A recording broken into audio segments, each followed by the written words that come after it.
I'm Dr. Arul Selvi, Associate Professor, Department of ECE, Bharat Institute of Higher Education and Research. So I'm going to discuss about the topic digital communication. So first we are going to discuss about the analog and digital signal. So what do you mean by analog signal? A signal which is continuously varying in amplitude and time is called as an analog signal. So it is continuous and it consists of infinite range of values. So that is called the analog signal.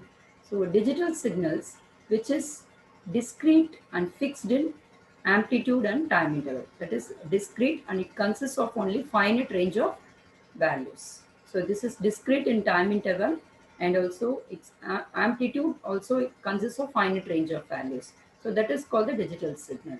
So how will you convert analog signal to digital signal? So analog to digital conversion process. So the analog to digital conversion process, it takes place in 3 steps.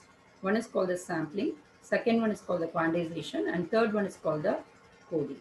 So in the sampling, the continuous time signal, so after sampling, you will get the samples of the continuous time signal at fixed intervals of time. So that is called the sampling.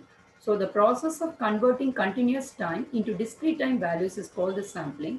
So the time axis here, it is divided into fixed intervals. So the reading of each value of the analog signal is taken for each time interval.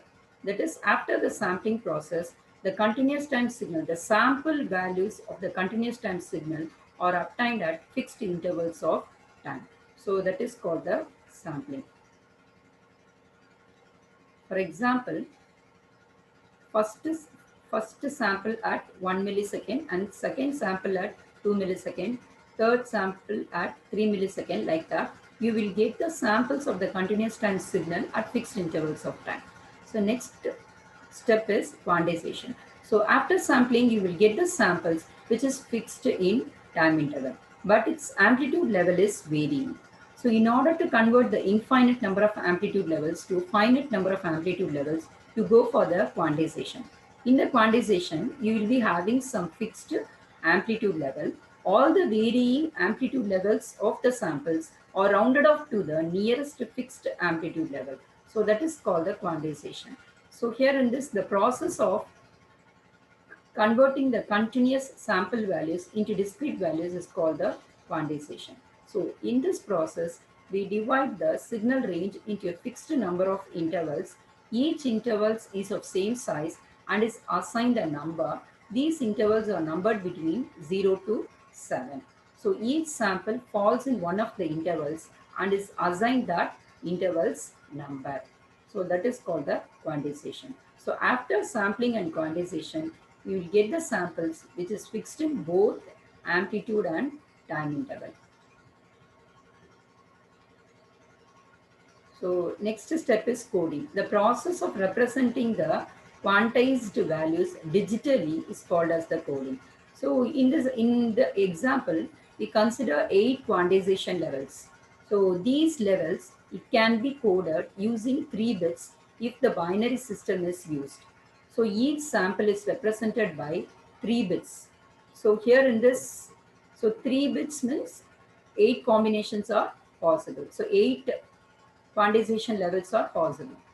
So the analog signal is represented digitally by the following series of binary numbers. That is 001, 011, 100, and then 010, 001, 011, 110, and this. So like that.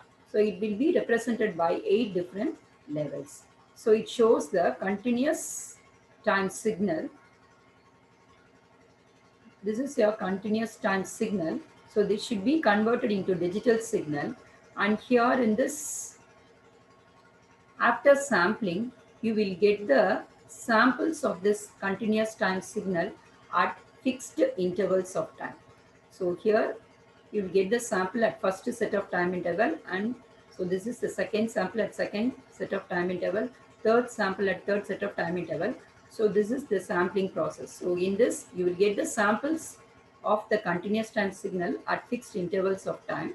So after sampling, the samples, the discrete signal, it will be fixed in time interval, but its amplitude level will be varying.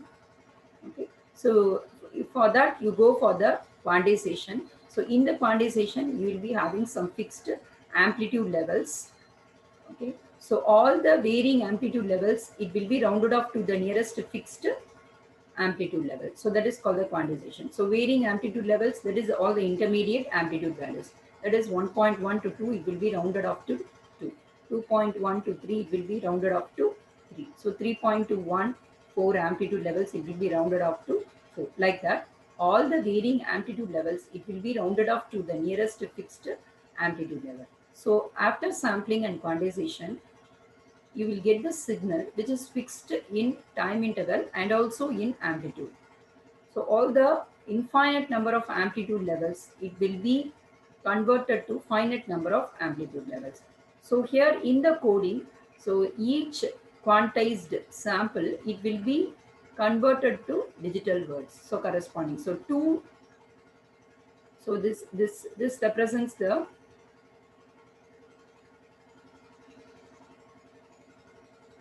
so the sample value 3 is represented by 0, 1, 1.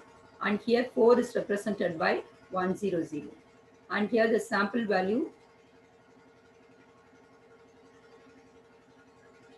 2 is represented by 0, 1, 0.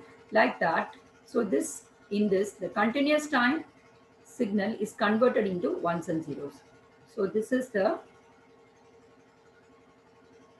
so like this, the sampling, quantization and coding are used to, or the steps involved in the conversion of analog to digital conversion. So next we are going to discuss about the digital modulation techniques. So the digital modulation, it provides more information capacity, high data security, quicker system availability with great quality communication. Hence the digital modulation techniques would have a greater demand for the capacity to convey larger amounts of data when compared to the analog modulation techniques. So there are different types of digital modulation techniques. So and also their combinations. So we'll discuss the most prominent ones. So the digital modulation technique is classified into amplitude shift keying, phase shift keying, and frequency shift keying. So this phase shift keying is classified into binary phase shift keying, quadrature phase shift keying, and then 8-bit phase shift keying. So in the amplitude phase shift keying, the amplitude of the carrier is shifted according to the incoming binary symbols, ones and zeros. So in the digital modulation, your information, it will be a binary symbol, that is ones and zeros. Your carrier signal will be a sinusoidal waveform. So the amplitude of the carrier is shifted according to the incoming binary symbol 1 and 0. So if the incoming binary symbol is 1, at that time the modulator, it will be turned on in order to produce the carrier output. And if the binary symbol is 0, there will be no output. So likewise, the amplitude of the carrier is shifted according to the binary symbol 1 and 0. And next, phase shift keying.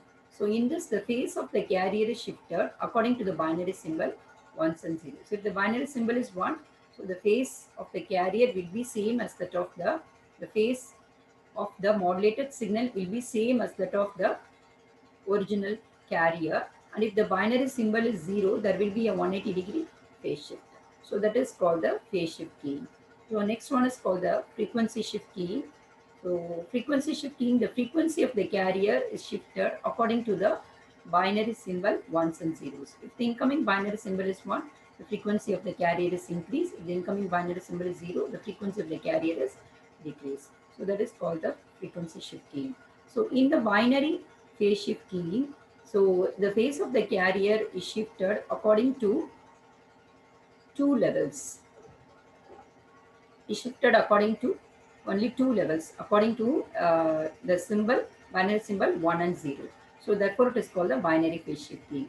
In the quadrature phase shift keying, so two bits are transmitted at a time in order to increase the signaling rate. So here in this, so therefore, if two bits are transmitted at a time, then four different symbols are possible. So the phase of the carrier is shifted at four levels according to the four different symbols. So that is called the quadrature phase shift key. When the symbol is changed from one to another, so the phase of the carrier, The phase of the carrier is changed to 90 degrees. Therefore, it is called the quadrature phase shift key. So here in this, the phase of the carrier shifted up using 8 bits, that is 8 levels. So next one, amplitude shift key. So the amplitude of the resultant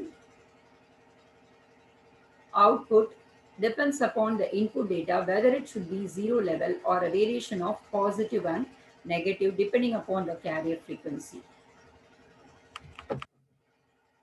So next, frequency shift key. So the frequency of the output signal, it will be either high or low depending upon the input data applied. So phase shift key.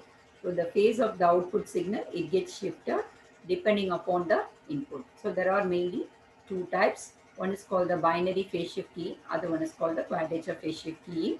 So according to the number of phase shifts. So the other one is called, the other type of phase shift key is called differential phase shift key, which changes the phase according to the previous value.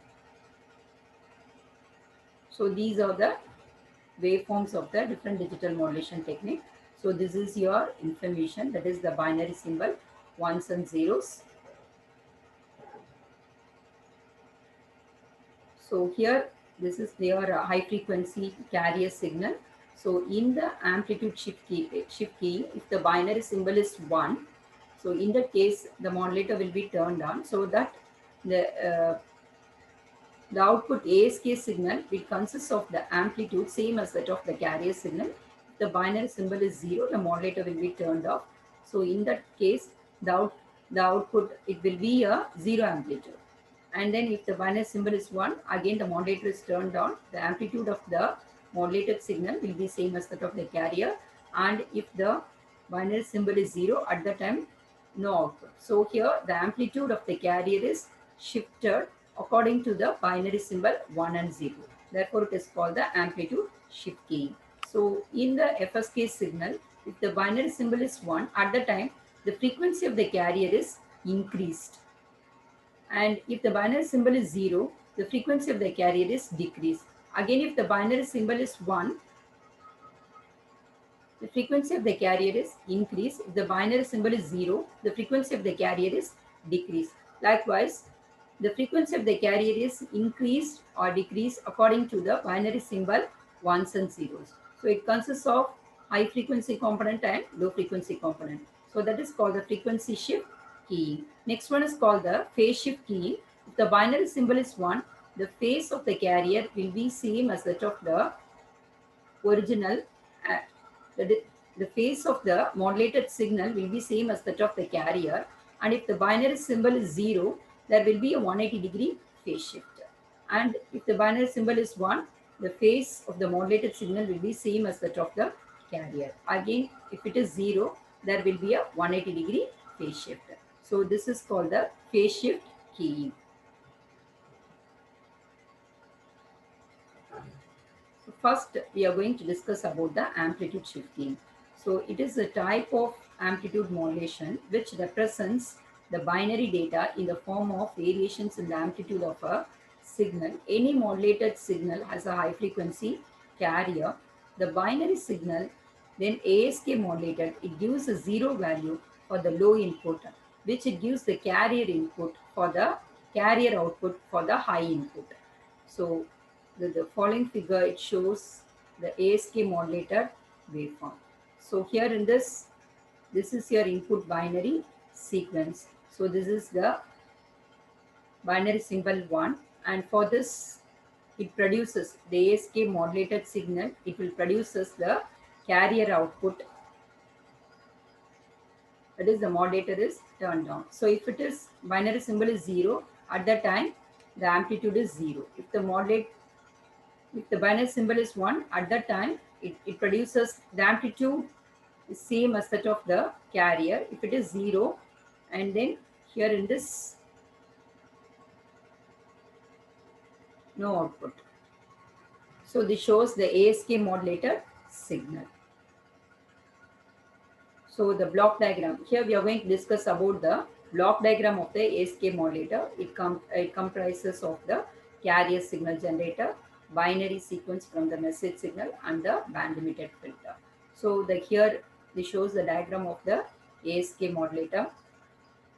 So the carrier generator, it sends a continuous high frequency carrier, the binary sequence from the message signal. It makes the unipolar input to be either high or low. So this sinusoidal oscillator, which is used to generate the high frequency carrier signal. So this is the unipolar binary sequence, that is your message unipolar binary sequence, and here this is given to the ASK modulator. So here in this, if the binary symbol is 1, at the time the switch will be closed, so that the carrier signal, it will be produced at the output. If the binary symbol is 0, at the time the switch will be open, so there will be no output. Okay, so here this, so your ASK signal will consist of the waveform like this.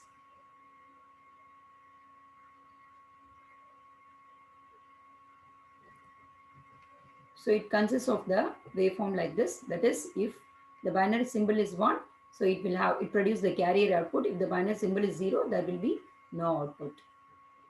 So that is, so the high signal, it closes the switch, so allowing a carrier wave. Hence the output will be the carrier signal at the high input.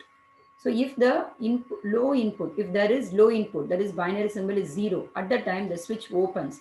So it does not allow voltage to appear at the output. Therefore, the output will be low. So the band limiting filter is used to shape the pulse depending upon the amplitude and phase characteristics of the band limiting filter or the pulse shaping filter. So next, we are going to discuss about the ASK demodulator. So there are two types of ASK demodulation techniques. One is called the asynchronous demodulation and other one is called the synchronous demodulation technique. So asynchronous, synchronous. So synchronous demodulation means the phase of the carrier is known, the original phase of the carrier is known to the receiver. Asynchronous demodulation means the original phase of the carrier is unknown to the receiver. So the clock frequency used at the transmitter when matches with the clock frequency at the receiver. This is called a synchronous method, as the frequency get synchronized. So otherwise it is known as the asynchronous. So if the carrier frequency is synchronized, the carrier frequency used at the receiver side is synchronized with the carrier frequency at the transmitter side, then it is called the synchronous demodulation, synchronous method. Otherwise it is called as the asynchronous method. So first we are going to discuss about the asynchronous ASK demodulator. So it consists of a half-wave rectifier, low-pass filter and a comparator. The ASK modulated signal, first it is given to the half-wave rectifier, which delivers a positive half output, and then the low-pass filter, which suppresses the high-frequency component, and it gives the envelope detected output, from which the comparator delivers a digital output. So this shows the block diagram of the asynchronous detector. So asynchronous detector means the receiver, that is the original phase of the carrier is unknown to the receiver. So that is called the asynchronous detection. In this, the modulated ASK signal is given as input to the rectifier. So it will convert the bidirectional input to unidirectional signal. Okay, and then it is given to the low pass filter. So the low pass filter, it allows only the low frequency component, and then it is given to the comparator. So the comparator, it always it compares the input signal amplitude with some threshold level, and it compares with the threshold level, and then it is given to the, and the decision is made. Okay, so it compares with some threshold value. If the incoming signal amplitude is greater than the threshold value, then then the decision is made that the transmitted symbol is binary 1, and if the incoming signal amplitude is less than the threshold value, then it will decide that the transmitted symbol is binary 0. So likewise, the binary symbol ones and zeros are recovered. So that is called the asynchronous detection. So next one is synchronous ASK demodulator. So synchronous detection means in this synchronous detector, otherwise it is called the correlator receiver. In this, the incoming modulated signal at the receiver side is multiplied by the locally generated carrier signal. So the phase of the locally generated carrier signal, it will be synchronized to the phase of the carrier used at the transmitter side. So that is called the synchronous detection.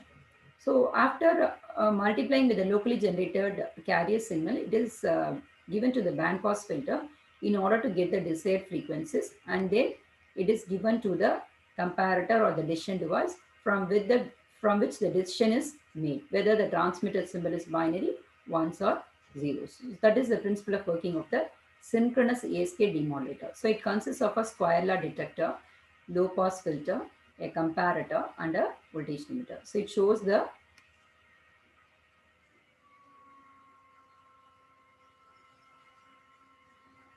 block diagram of the synchronous ASK detector.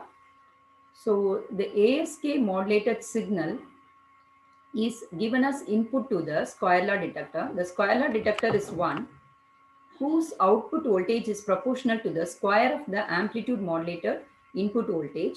So the low pass filter, it minimizes the higher frequencies. The comparator and the voltage limiter, it helps to get a clean digital output.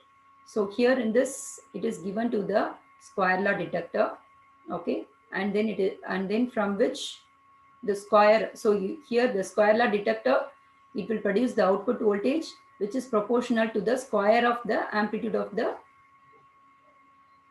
modulated input signal, okay, and then after it is given to the low pass filter, so the high frequency component will get filtered off, and then it is given to the comparator, and the comparator, it will compass the input voltage level with a threshold value and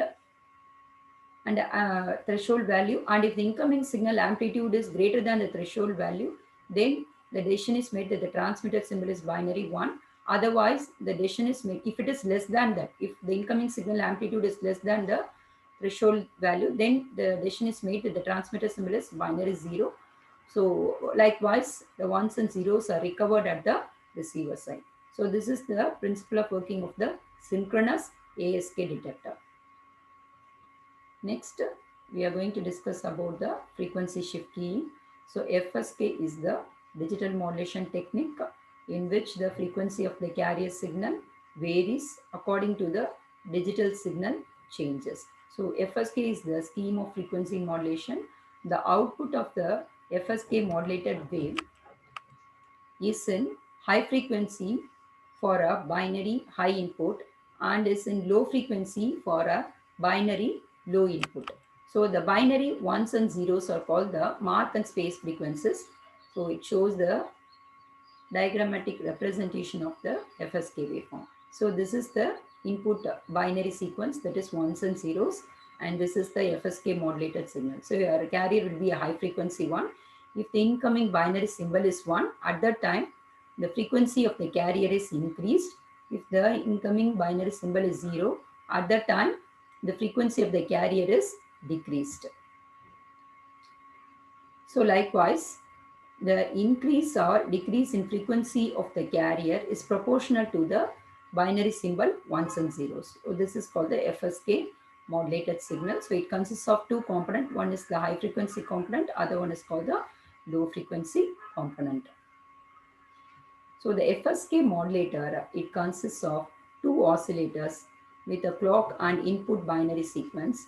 So following it shows the block diagram, the two oscillators, it produces the higher and low frequency signals which are connected to the switch along with the internal clock. So the oscillator 1, it will produces the high frequencies, and the oscillator 2, it will produces the low frequencies, and according to the binary symbol 1, so it will be connected to the oscillator 1 or 2. If the incoming binary symbol is 1, so it will be connected to the oscillator 1 in order to get the high frequency component. If the incoming binary symbol is 0, it will be connected with the oscillator 2 in order to produce the low frequency component. Likewise, the FSK modulated output is produced. Okay, so it will be consist of two frequency component. One is F1 and the other is F2.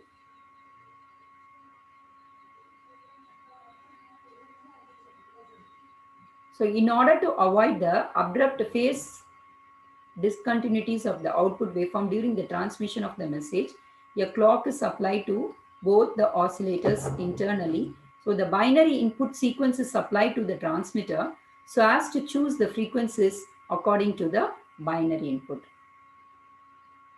So next one is called the FSK demodulator. There are different methods for demodulating a FSK wave.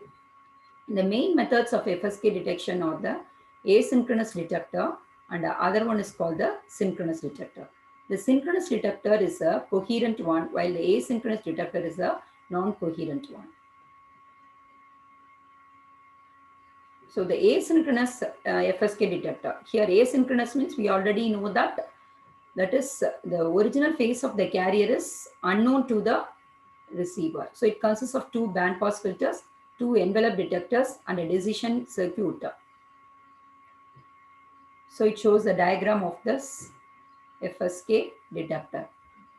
So the FSK signal is passed to through two band pass filters which is tuned to the space and mark frequencies. That is, one is high frequency, other one is low frequencies. So the output from this band pass filter, it looks like an ASK signal which is given to the envelope detector. The signal in each envelope detector is modulated asynchronously.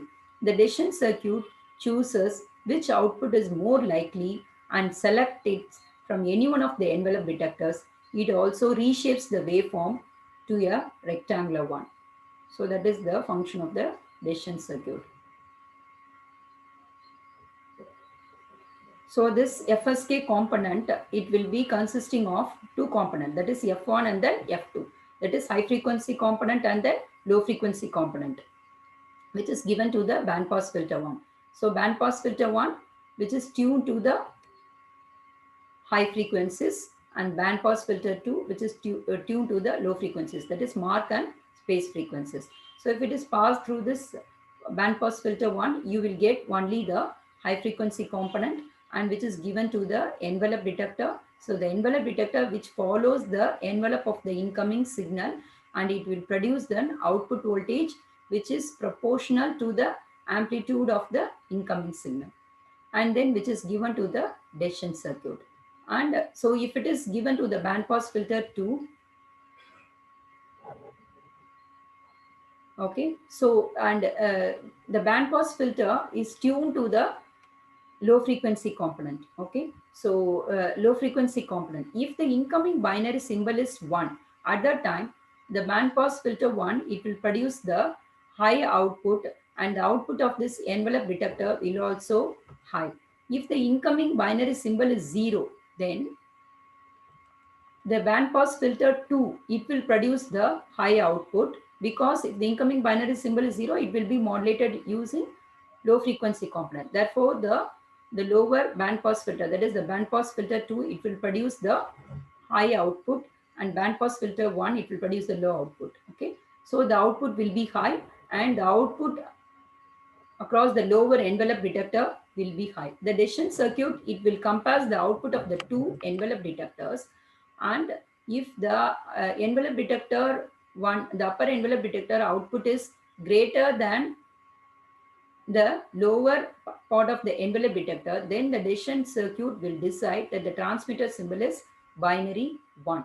If the output of the lower envelope detector is high, then compared to the output of the upper envelope detector, then the decision circuit will decide that the transmitter symbol is binary 0. Likewise, the decision circuit will decide whether the transmitter symbol is binary ones and zeros. Likewise, the binary symbol ones and zeros are recovered at the receiver side. So next one, synchronous FSK detector. So the synchronous FSK detector, it consists of two mixtures with the local oscillator circuits, that is the two band pass filters and the decision circuit. So following, it shows the diagram of the synchronous detectors.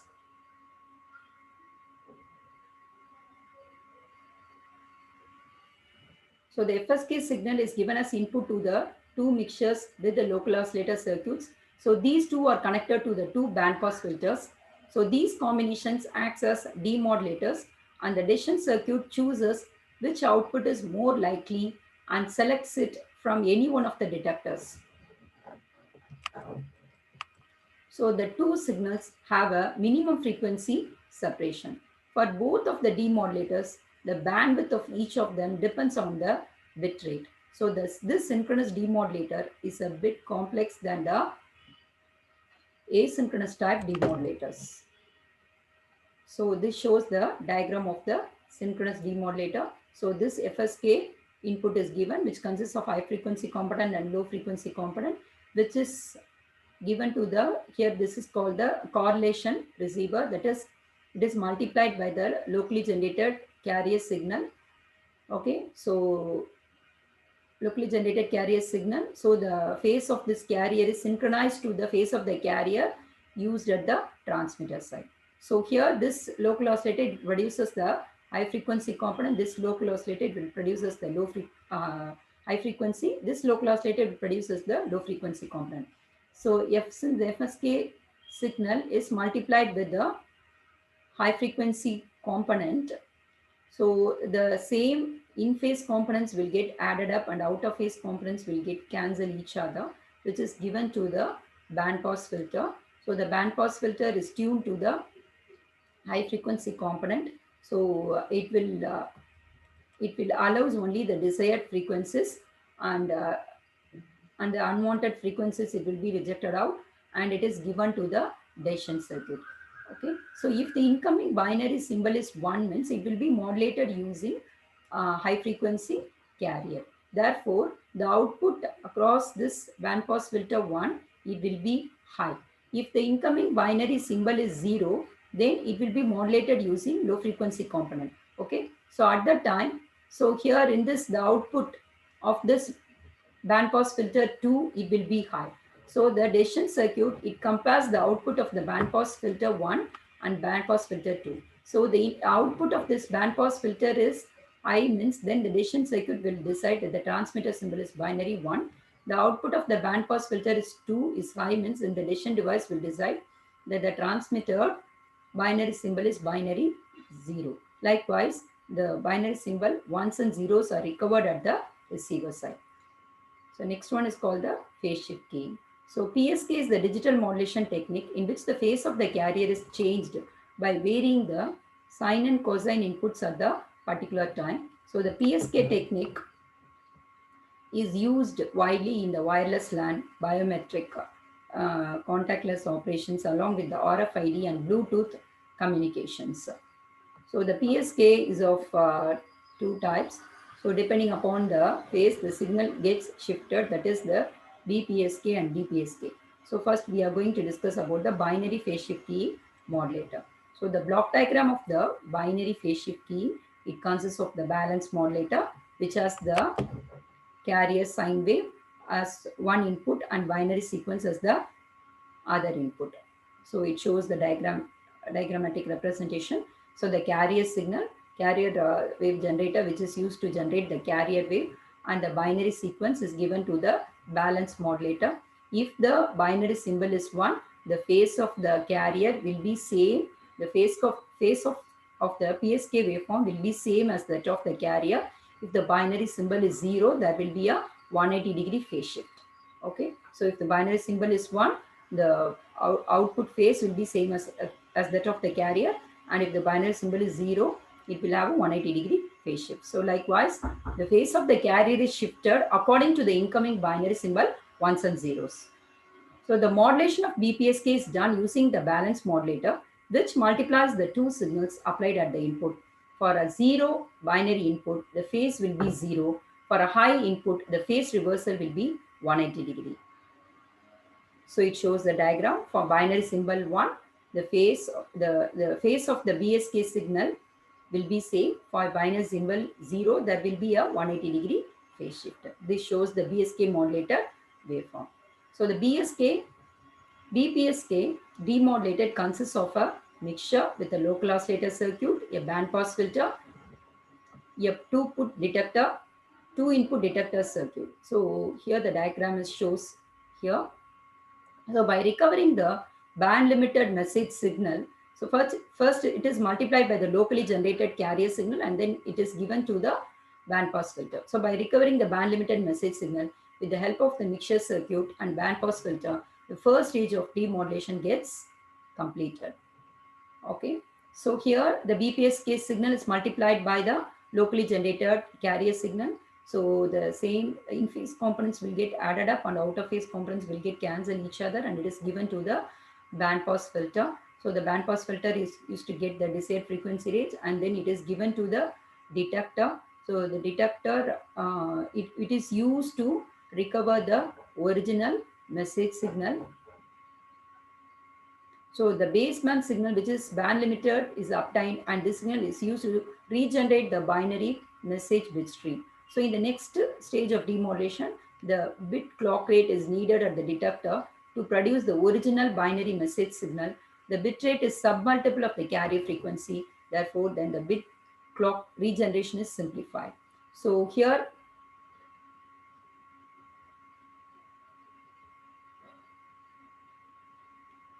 so a decision circuit may also be inserted at the second stage of detection. So here in this, after this, the decision device is given to the decision device. So the detector, it will produce the output voltage that is proportional to the input signal amplitude. Okay. So in the decision device, it is compared with the threshold value. And so if the incoming signal amplitude is greater than the threshold value, then the decision device will decide that the transmitter symbol is binary 1. If the incoming signal amplitude is less than the threshold value, then the decision device will decide the transmitter symbol is binary 0. Likewise, ones and zeros are recovered at the receiver side. So we completed the digital modulation technique. Thank you.